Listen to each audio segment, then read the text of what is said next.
আপনারা জেনেছেন ভারতবর্ষের নির্যাতন কমিশন যেভাবে ভারতবর্ষের বৈধ নাগরিকদের প্রতি নির্যাতন চালানো শুরু করেছে, আমাদের আর ঘুমানোর সময় নয়, আমাদের আর বসে থাকার সময় নয়, আমাদের অস্তিত্বের লড়াই।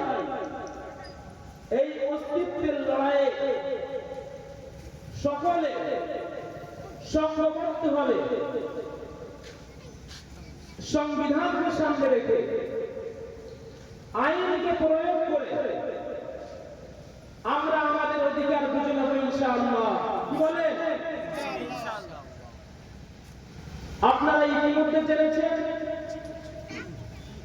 বাপ ভারতবর্ষের নাগরিক আর ছেলেকে নাগরিক, বড় ভাই নাগরিক, ছোট ভাই কে নাগরিক, স্বামী নাগরিক, স্ত্রী কে নাগরিক। এইভাবে সমস্ত সবকিছু বৈধ কাগজপত্র থাকার পরেও Aadhaar card, ration card, PAN card, passport, মাধ্যমিক সার্টিফিকেট থেকে শুরু করে আর যা কিছু কাগজ আছে, এই এত কিছু কাগজ নির্বাচন কমিশনের জ্ঞানেশ কুমার, ওই জ্ঞানেশ কুমার না ভ্যানিশ কুমার নামে এতগুলো ডকুমেন্টস নেই। তো সেই জন্য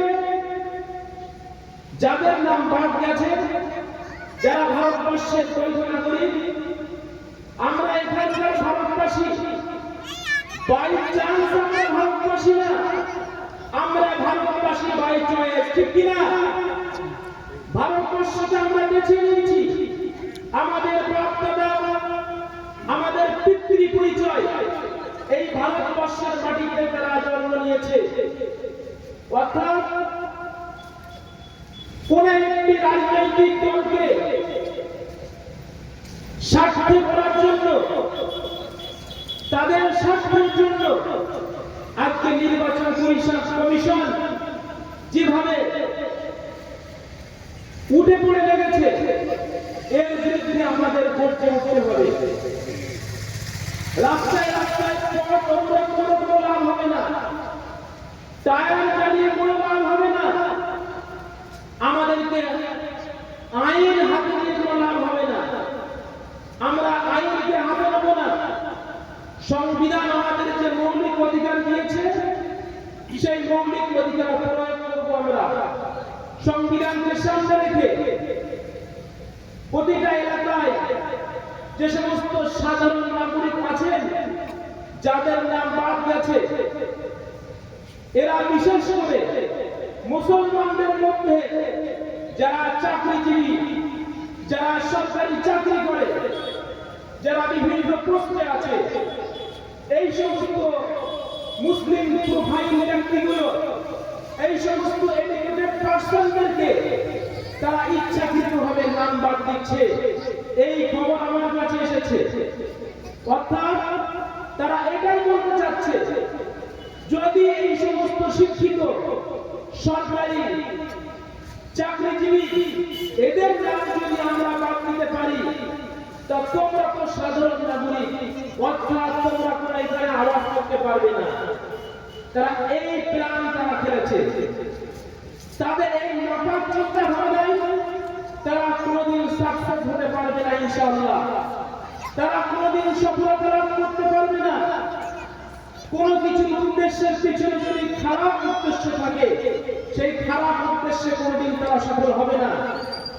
অতএব প্রত্যেকটা এলাকার যে সমস্ত হাই প্রোফাইল নাগরিক আছেন, উচ্চ শিক্ষিত এডুকেটেড পার্সন আছেন, আপনারা দায়িত্ব নিন, আপনারা সাধারণ মানুষের পাশে দাঁড়ান, আপনারা সক্রিয়ভাবে সাধারণ মানুষদের থেকে একসঙ্গে আপনারা টাকা কালেকশন করুন, টাকা সংগ্রহ করে কালেকশন করে আপনারা ভালো আইনজীবীকে ধরে আইনজীবীর মাধ্যমে সুপ্রিম কোর্টের মাধ্যমে হাইকোর্টের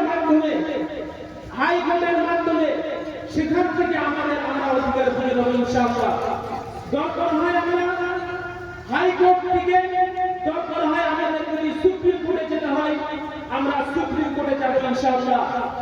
আমরা এখানকার বৈধতা করি, আমরা পাকিস্তান থেকে আসিনি, আমরা বাংলাদেশ থেকে উড়ে আসিনি। আমাদের বাপমায়ের 14 পুরুষ এই ভারতবর্ষের মাটিতে জন্ম নিয়েছে। এই ভারতবর্ষের মাটি খাজা মঈনুদ্দিন চিশতি রহমাতুল্লাহ আলাইহির মাটি, এই ভারতবর্ষের মাটি মুজাদ্দিদ আল হাসানী রহমাতুল্লাহ আলাইহির মাটি, এই ভারতবর্ষের মাটি মুজাদ্দিদুল জামান দাদা হুজুর রহমাতুল্লাহ আলাইহির মাটি। যতদিন এই ভারতবর্ষে খাজা মঈনুদ্দিন চিশতি রহমাতুল্লাহ আলাইহি থাকবে ততদিন এই ভারতবর্ষে মুসলমানরা থাকবে। যতদিন এই ভারতবর্ষে মুজাদ্দিদুল জামান দাদা হুজুর রহমাতুল্লাহ আলাইহি থাকবে ততদিন এই ভারতবর্ষের নাগরিক যারা বৈধ নাগরিক তারা ভারতবর্ষে থাকবে। একজন বৈধ নাগরিককে এখান থেকে বার করতে পারবে না। আমরা আমাদের শেষটুকু দিকে ছাড়বো ইনশাআল্লাহ। সংবিধানকে সামনে রেখে আমরা আইনগত পদ্ধতি অবলম্বন করে সকলে ঐক্যবদ্ধ হবে, আমরা লড়াই চালিয়ে যাবো ইনশাআল্লাহ।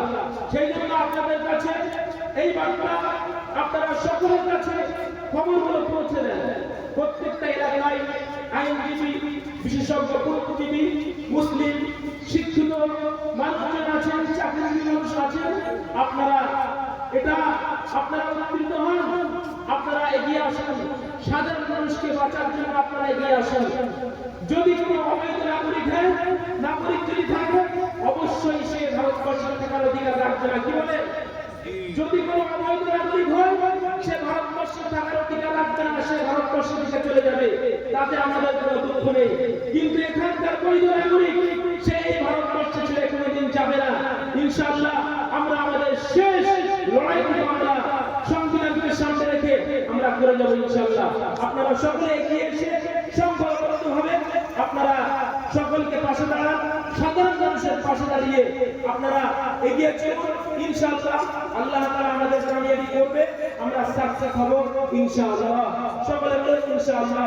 আল্লাহ তাআলা আমাদের এই সমস্ত সমস্যাগুলো আল্লাহ তাআলা সমাধান করে দিন। আল্লাহ তাআলা আমাদেরকে সমস্ত দুনিয়াবী সমস্যা সমাধান করে দিয়ে আমরা দুনিয়াতে ভারতবর্ষের সুনাগরিক হয়ে আমরা